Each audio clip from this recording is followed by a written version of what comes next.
You are listening to Fantha Tracks. Because of the following special program, Wonder Woman and the Incredible Hulk will not be presented this evening.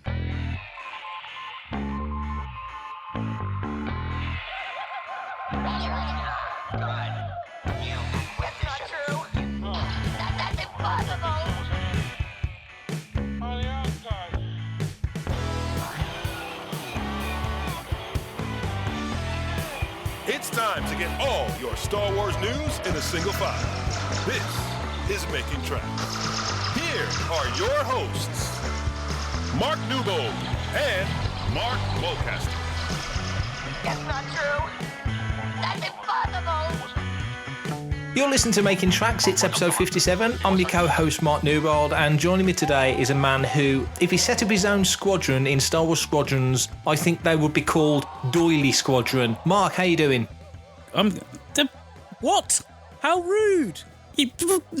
Why not? I'm the squadron leader for 1138th Crate Squadron for Rebel Legion, so technically it's Crate Squadron leader standing by. Packing crate or the planet crate or... No, come on. Okay. No, the dragons. Ah, okay. Our patch, our logo is a crate skull. Right. With an X-Wing flying over it. Nice. It reminds me very much of Star Wars Galaxies when you used to go crate dragon hunting to get the pearls. I used to play Galaxies and all I ever did was run around on the outskirts of Coronet City on Corellia hunting butterflies. So that was my that was as good as I ever got. So really technically your call sign should be Butterfly Hunter. Butterfly Hunter Standing Squadron. by. Yeah. Butterfly Hunters standing by or something like that. How are you, Mark? Yes. How's your week been? I'm good. My week's been good. As you could imagine, I have been, racking up a fair few hours in the cockpit of Star Wars Squadrons, but generally good. How about yours? How's your week been? Same. Plenty going on. Busy start to the week, obviously coming off the back of all these Hasbro reveals, and still more of those came out this week. There's been more stuff come out that you can all see on the site, so head to Fantha Tracks and have a look there. Yeah, I think we're now in October, so we're in the month of the Mandalorian, so that's been pretty exciting. We've got some bits to chat about there later. But you just mentioned, and I did as well, Star Wars Squadrons. I have enjoyed it so far, but I'm the lousiest, most rubbish gamer ever. You're probably a bit more proficient than me. What do you make of it so far? I might be a little bit more proficient, but by no means does that make me a good pilot whatsoever.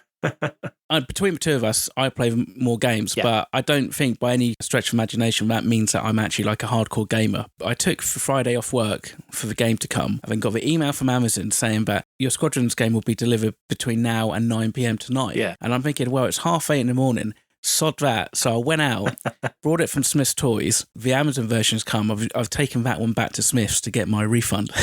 Nicely done. Just so I could start playing.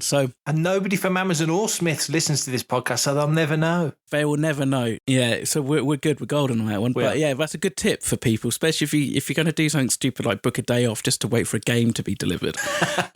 Playing Wookie Hookie like we used to back in the day. Exactly, yeah. I'm seeing mixed opinions online by different people, and I think it depends upon greatly how much of a gamer you are, and if you play kind of flight sims generally. For me, straight away, those first couple of missions in the story mode kind of put me right back into the TIE Fighter X-Wing kind of era of the LucasArts games, because like the first thing you do is you have to scan over some freighters, which are very familiar if you've played X-Wing or TIE Fighter, and you have to scan them, which you used to do loads of. Generally, the story itself is not as good as the Iden Versio Battlefront 2 storyline, partly because it's quite similar. It's that whole comrades and one goes off, joins a rebellion, and then there's kind of like a personal vendetta. But somehow the characters just aren't quite as well-rounded and fleshed out. I mean, I think the gameplay is great.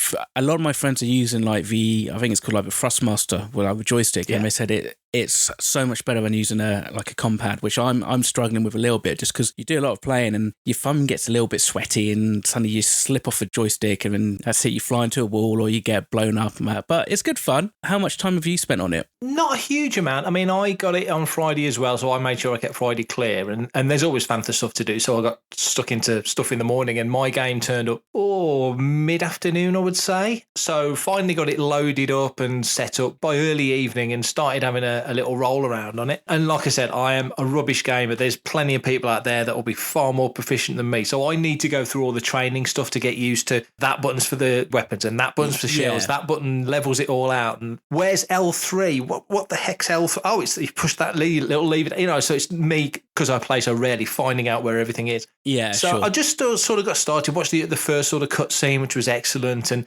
started on the mission. Of course, I don't know, it might be different for you. My first mission when I went out as a TIE fighter pilot, so that was...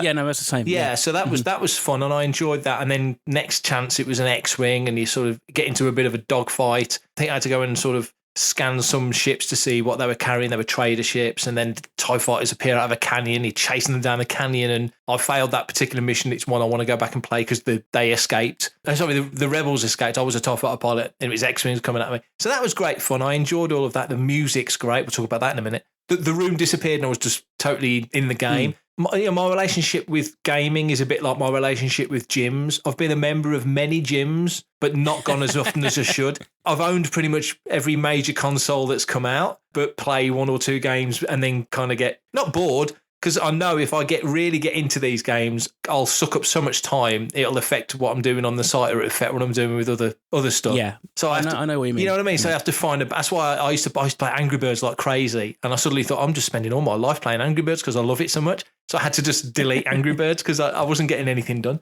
I'm getting a kick. I mean, I'm not on PlayStation Network yet. I want to sign up to that and get on that and do that. That's something I'm determined to do. And just pay have 3 months and just see how it goes. Because I know in 3 months' time something else will turn my head and I'll be off doing that. I don't play enough to know that I can really get not mega hot at this. But it's just so enjoyable in the moment, knowing that so many of my other friends were playing it on Friday and Saturday and today, and getting into it. That's what's lighting me up at the moment. But the gameplay, for what it was fantastic. I've heard really good feedback from people who are using the VR headset, saying it's really, really awesome using the PlayStation one. If I can maybe get a second-hand or a cheap version of the joystick, I might pick it up. The reason why is partly because I'm not sure the longevity of the game. I know where you're going with this, because I've seen people online, a couple of people online have already said, well, I've already finished the game. And this was like Saturday afternoon. It's the same with Battlefront 2. The story mode was really good, but it doesn't take long, and it depends upon what level difficulty you've got the game set to. Yeah.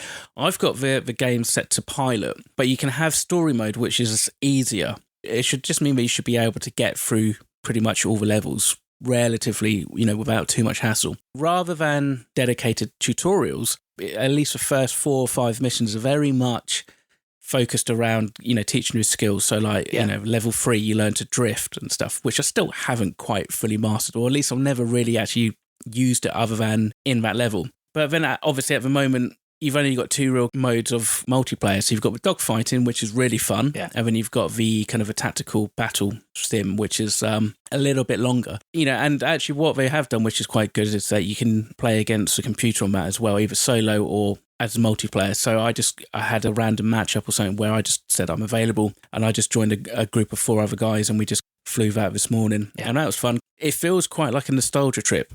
I can remember so vividly playing games like X-Wing and TIE Fighter and X-Wing versus TIE Fighter and all that. Yeah.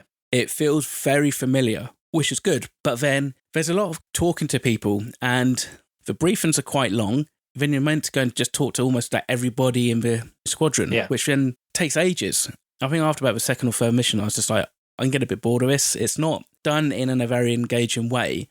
And I think the way it's set out is more for the VR people. You can view the hangar, you can kind of look around left, right, and all that, and you can see everything 360, but you can't move around. So you just go and jump to somebody and talk to them, a bit like you were doing like something like Monkey Island or something. Yeah. That part aside, the missions are cool. They're quite long as well. So they take 10-15 minutes to kind of complete each one, which I think probably is a good length for a mission. Yeah. I don't know how far I am from ending the game. I've met a few kind of famous Rebel characters, and there's a few kind of names drop, references to other kind of Star Wars properties, which I've picked up on, which is quite cool. Yeah. So yeah, like with any game, I mean, I tend to like the flying and racing games. So, whenever I used to ever go on GTA, it was always just to drive around and listen to on the soundtracks and stuff, bit of Queens of the Stone Age, just driving around, running people over. And like with this, like with Battlefront 2, just getting into the dogfights, and that's what I'm there for. So the story mode's interesting. And yeah, like you say, I've heard that there's some really cool little character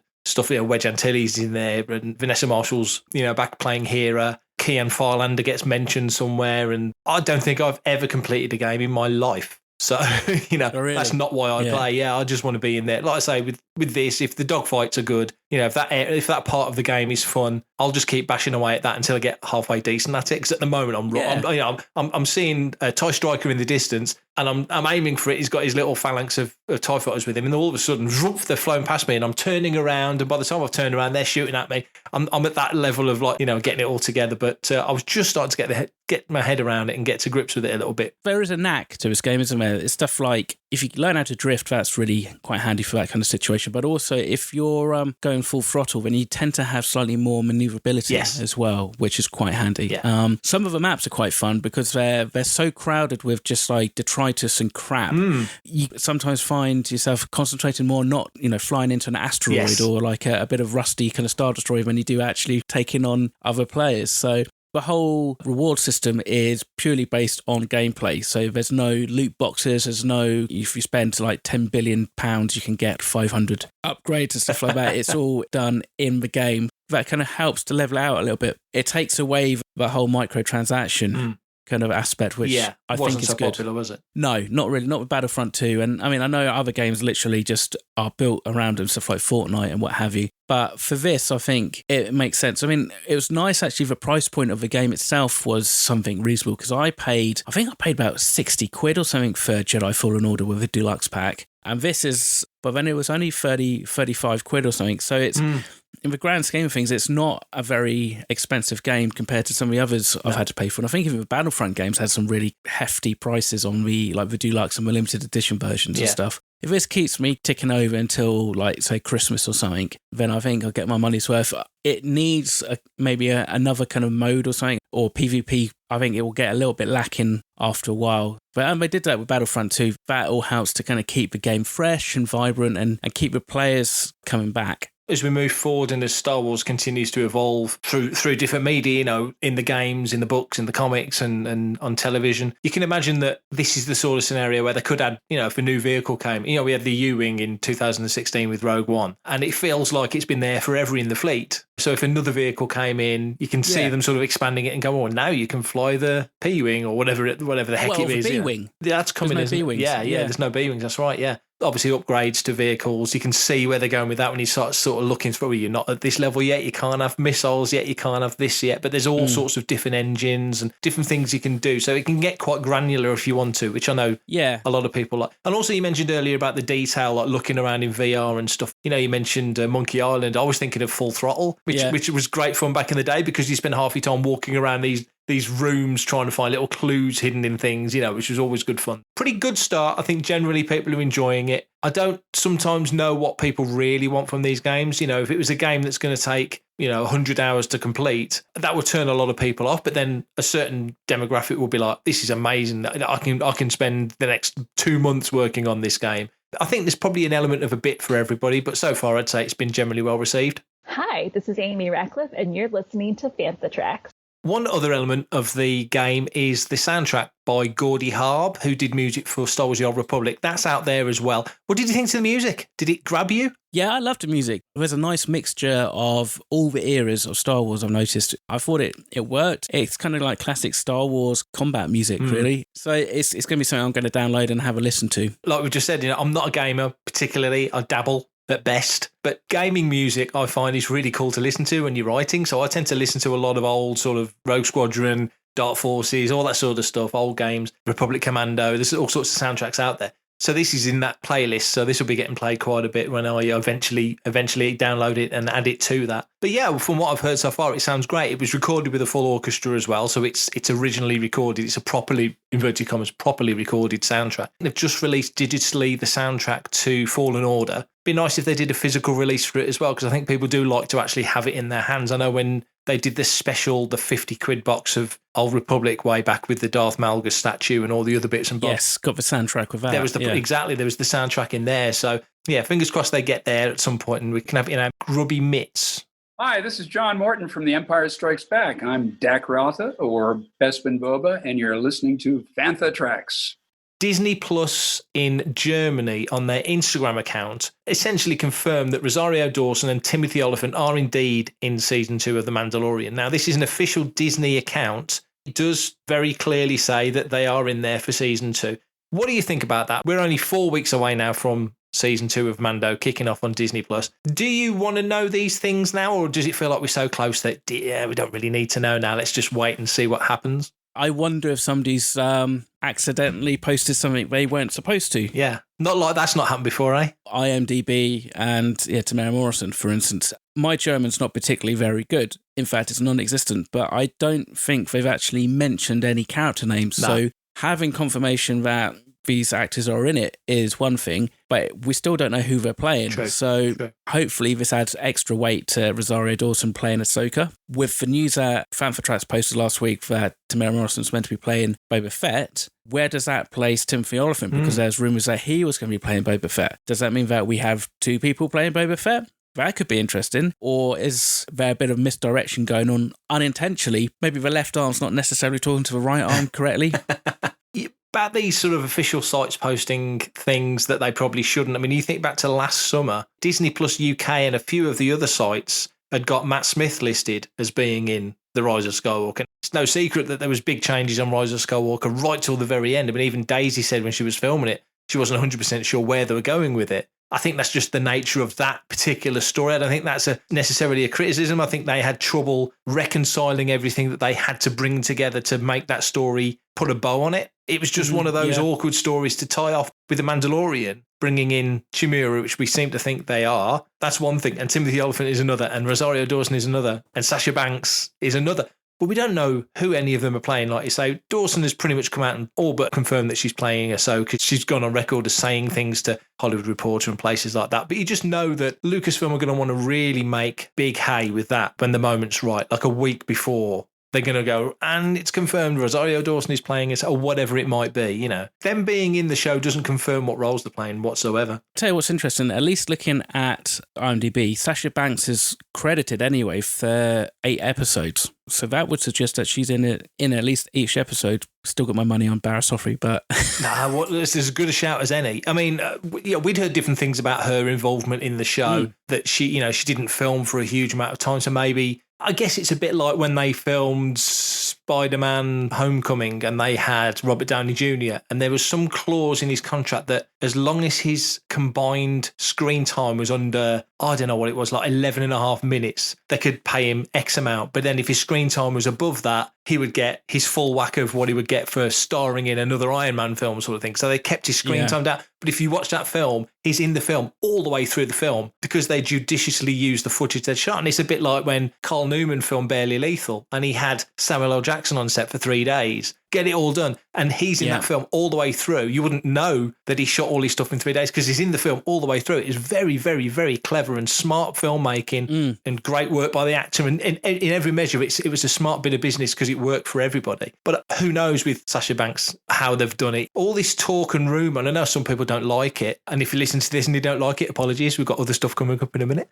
I do enjoy wondering and the hypothesis and like what could be happening. You know, is Olyphant playing a Boba Fett? Is Tamura playing a Boba Fett? Or is he playing Captain Rex? You know what I mean? There's all these different questions. Scrolling down on the cast list of The Mandalorian, so Michael Bihn's been confirmed, no character associated. The same for Timothy Olyphant, but Rosario Dawson has been credited as Ahsoka Tano. You would think that having it confirmed that Ahsoka Tano is going to be in The Mandalorian is quite a big spoiler. And potentially Boba Fett as well. Maybe the production's not as concerned about that kind of stuff leaking out as such as they would have been for Rise of Skywalker. And we know how JJ was with secrecy and stuff. And maybe Favreau and co are a little bit more relaxed. I don't know. What do you think? Do you think this is something that they should be announcing and releasing? I think we're so close now. And also marketing. If you've got Timothy Olyphant, who's been very successful on television, who's done plenty of big films, that's a name you can hang something off. Rosario Dawson clearly is a big name. She's been in all sorts of films and TV shows. And she's worked for Disney recently with with Daredevil and such. So, you know, she's a known commodity and popular actress as well. So I don't know. I mean, I would imagine Disney will get within sort of a week of, you know, we're into the last week now before Mando season 2, and they're going to really hit the hype train like crazy. And that's when you'll start seeing these actors maybe start turning up on, you know, the late night chat shows and stuff like that. Certainly you'll get your big announcement on a Wednesday with the Star Wars show. You'll probably get a press release from Lucasfilm with 2 or 3 bits of news in it. That's the way I think it'll happen.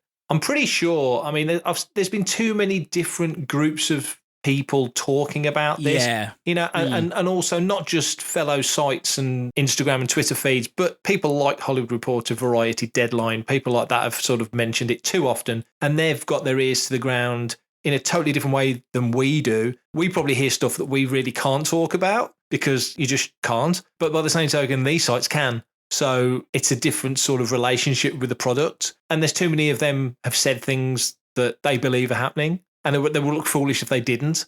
So my head tells me it's probably a lot of this is going to come to pass. It's to what level and what amount, how much you're going to see Ahsoka, how much would you see a Boba Fett? Would it be a 1-episode gig? You know, we went to Tatooine once in season 1 and it was amazing, you know, but you could have easily, if you'd have heard that before they got there, you could have thought, oh no, the whole show's going to be set on Tatooine, because you see all these clips of like desert, Navarro was sort of that rocky desert. So you could imagine that being another area of Tatooine easily, couldn't you? Absolutely. But it wasn't, thank goodness, because we want to go new places and see stuff. But by the same token, I totally want to see the Mandalorian land on Coruscant. I just want to see that. So there's places we want to revisit. I think they'll probably hold off until maybe a week before. I'm certain we'll be talking about this in the confirmed sense before the show launches on the 30th of October, which incidentally, the 30th of October is the day before Fantha Tracks' 3rd anniversary, with 3 on the 31st of October.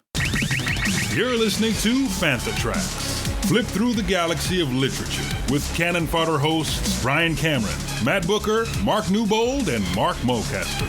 Count me in. Spin round the rim with Desert Planet Discs. Your musical journey through the space lanes with your hosts, Carl Bayless and Greg Robertson. The hottest tunes this side of Mos Eisley. Get the latest news, interviews, reviews, and much more on Making Tracks with your hosts, Mark Newbold and Mark Mulcaster. Like an Ewok battle wagon out of control. Join hosts Claire Henry and a rotating panel of guest hosts for the podcast that's full of hope. Planet Leia. I love you. I know. It's time to head south with the Fantha from Down Under, Adam O'Brien. Oh, g'day, mate. How you going? Start your engines with Paul Naylor and Mark Newbold as they lift the hood on starships, airspeeders, swoops, capital ships, and more from across the cosmos. And for everything in one location, daily news, reviews, interviews, podcasts, video, and social media feeds. Bookmark FanthaTracks.com. For Star Wars news 24/7, 365.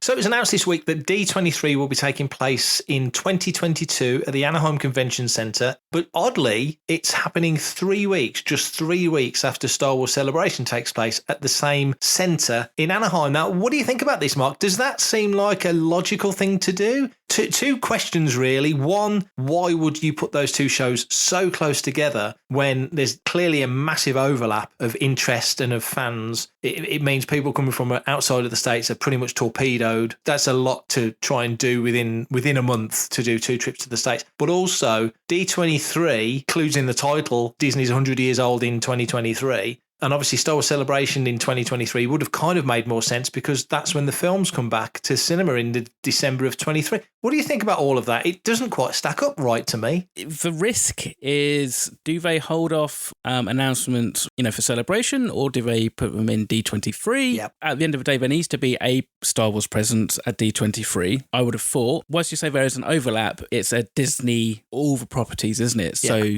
in the past, we've had Marvel and everything else announcements.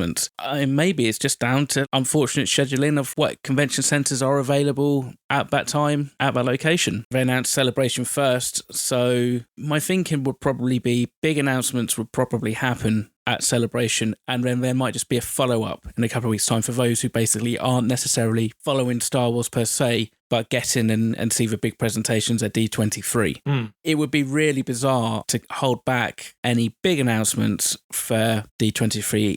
It would almost invalidate or at least kind of make a bit moot having Celebration if you're just going to hold back big announcements until D23? When it came out, it just seemed like a really odd decision to make. But you make an excellent point of we're not even in 2021 yet, but where we are with, and as we speak, numbers are going up again. We've kind of not talked about it much in the last few episodes because we weren't obsessing about it, but it was a very constant topic, pandemics and the weather. It just seems to be coming back a little bit. I mean, as we speak today here in the UK, Cineworld has announced that the Bond film has been put back to May. I think they were hoping that would help bring people into the cinemas, but it's a catch-22. I certainly, as an avid cinema goer, we've got no interest in going to the cinema. There must be thousands, if not more, millions of people who are feeling the same. So Cineworld, one of the major chains in the UK, they're packing up and finishing, and that's a terrible loss. Thousands and thousands of jobs. I think it's 5,000 jobs. That's just terrible. And I think Cineworld's part of a bigger chain. And so I could be wrong, but I believe there's Cineworld locations in the States as well. That is criminal. I mean, it's such a shame. And step forward to next year, who knows where we're going to be with conventions. I know when they announced 2022 for Anaheim, people wanted to do it this year. Not feasible, not safe. Most importantly, not safe. So that's been parked for 2 years. So we're all looking forward to 2 years' time. I just put it out there just as a point of conversation, really, no inside knowledge. I wonder if they'll do a Celebration Europe then in 2021 because, it's 5 years after Rogue One and the last UK celebration was the Rogue One 2016 celebration and maybe 5 years. And just sort of spitballing what if. I think where we're sitting now in October, I don't think it's feasible to be doing a big convention like that even in August next year because it's just not going to have settled down enough. No. And you make the brilliant point of, well, lots of other conventions need that space, lots of other companies, lots of other events. You might have hit it on the head. It might just be the case that Anaheim Convention Centre were like, sorry, Disney, but we can only give you 3 weeks after Celebration. There could be a number of reasons. Because for us, really, you could say like the summer convention season is done by middle of September. In the UK, anyway, the next big conventions you kind of have roll in about October time. Yeah. You get LFCC in October, MCM in October, then you get MCM Birmingham in November. But that prime months for conventions tends to be April, May through to about September. It might just be that. It might just be they're trying to catch the last week or so of school summer holidays. The whole kind of Cineworld thing is a real shame, I think, just partly because I have a Cineworld like 5 minutes drive. So when I was seeing like Rise of Skywalker, it was amazing. You get to see it as many times as I wanted because you had the unlimited card and stuff like that. Yeah. The question is obviously, and I'm not 100% sure, but they don't tend to release at the moment many Star Wars related D23 exclusives. They tend to kind of keep them for Celebration. So, well, Hasbro and Matt tend to now have like a summer exclusive, don't they? Have a summer convention exclusive and maybe another couple of other convention specific exclusives. So this might be the opportunity for people to pick up extra convention exclusives. I remember a few years back, that the thought was, you have Celebration on an even year and D23 on an odd year. August each year, you got the choice. You either go to D23 or you wait till Celebration, or if you're lucky enough, you can do both. You can do both because they're like a year apart. Yeah, you're going to get Star Wars reveals at D23. I think wasn't Galaxy's Edge revealed at D23? I think it was. It was, yeah, pretty much, because I had the big diorama model. That's right. Scale thing, didn't we? Yeah. It's in the name, D23, so you kind of feel like they're missing a trick by not having it, unless, of course, we're skipping over the fact there's probably going to be some massive kind of celebrations for Disney Centenary. And that, I would think, would probably extend to all the Disney properties, not just the Disney branded name stuff and the parks. True. And Celebration, you would imagine Celebration, if they're not coming back to Europe in 21, which of course there's not even a whisper of it, but 2023 feels like Jedi 40th, kind of feels like a good chance to celebrate something there.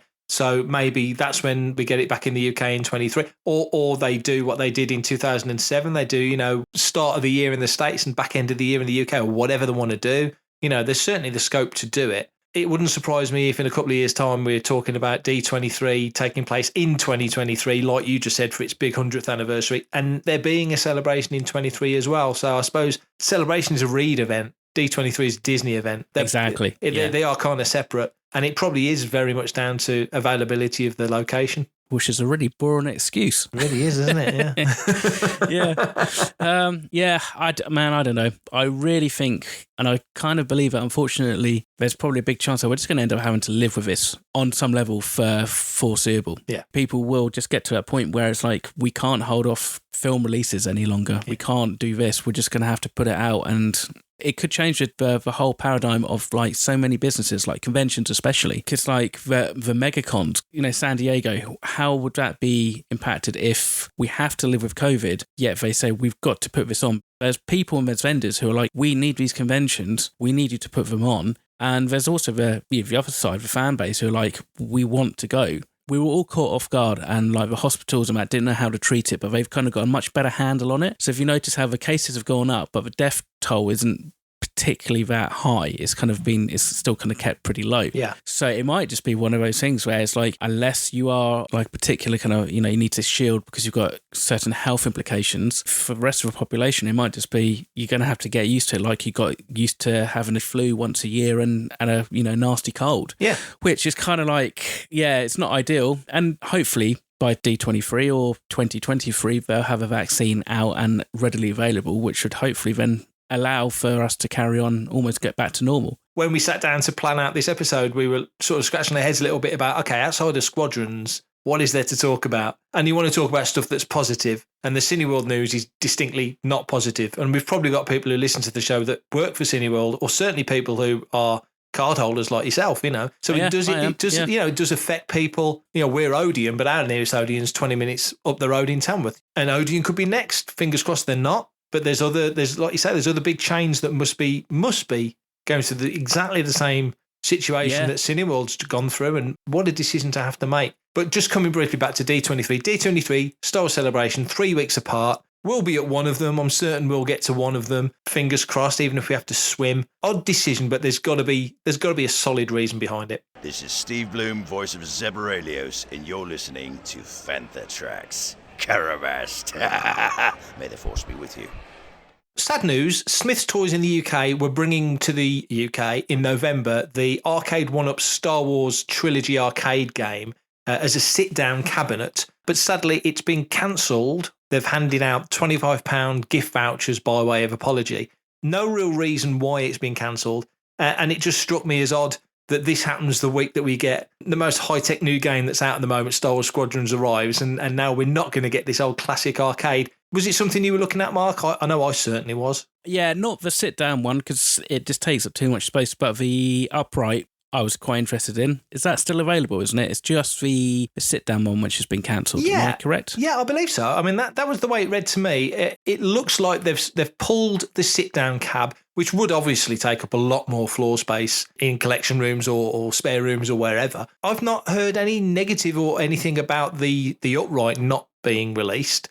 That's the one I was probably going to swing for, although saying that, having seen the sit-down one, that was mighty attractive. I mean, that was always a great cab to have. But I think the upright, the footprint is so much less. We'll look into that. Yeah, I mean, fingers crossed it gets here at some point. Arcade1Up aren't stopping bringing stuff to the UK. So there are other games coming out. I think there's a Turtles game coming over. There's a few other things. It just seems to be the Star Wars one. So I don't know whether it's a licensing thing or it's a production thing. It could be. Could be a licensing thing, or whether, something as simple as customs. And obviously we've just spoke about what's going on in the world right now. It would have just been so cool to see people talking about it and posting about it. I mean, when me and Martin went to New York Comic Con last year, we spoke to the guys from Arcade1Up. We've got a video review on Fantha TV of us having a blast at it. And good grief, it is so much fun. I mean, so primitive compared to something like Squadrons. You look at 3D Vector Star Wars, but no less fun. It was fantastic. I do wonder what the appeal is for this. How many units do you think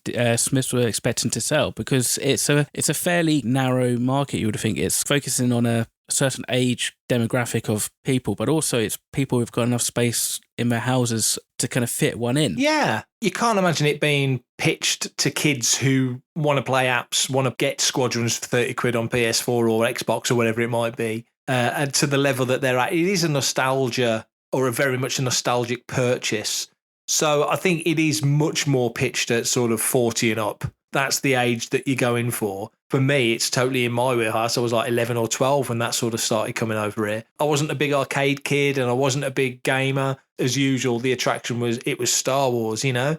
And to hear that music, and I was halfway decent at it. I was pretty good at that game. If I can steer and push a button to shoot something, I'm not too bad. It's when I've got 30 buttons to mash at the same time. That's why I could never do Street Fighter. All the combinations, like, forget that. Basic, straight-up games like that was fun. I don't imagine they would have been bringing a lot over. And other thing to say, when you read it, even though Smiths is very clearly saying to their customer base, if you've ordered this, it's cancelled, and by way of apology, here's your gift card. It doesn't necessarily say that the whole thing was cancelled. I mean, obviously, it's come out in the States. It read to me like it's postponed rather than cancelled. You know, it'll come down somewhere down the line, but not right now. We've got issues right now. So fingers crossed. I mean, I certainly want to get my hands on one.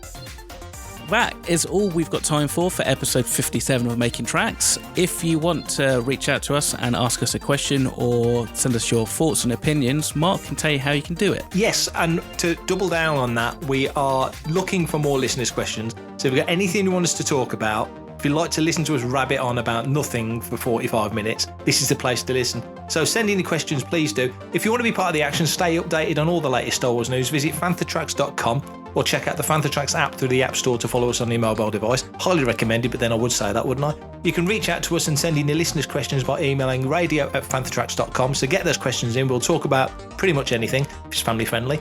Comment, like and share on any of our social media feeds at Fanthatracks, and be sure to subscribe, leave a review, preferably a 5-star one, on Amazon Music, which is where you can find us now, Apple Podcasts, Google Podcasts, Spotify, or your podcatcher or smart speaker of choice.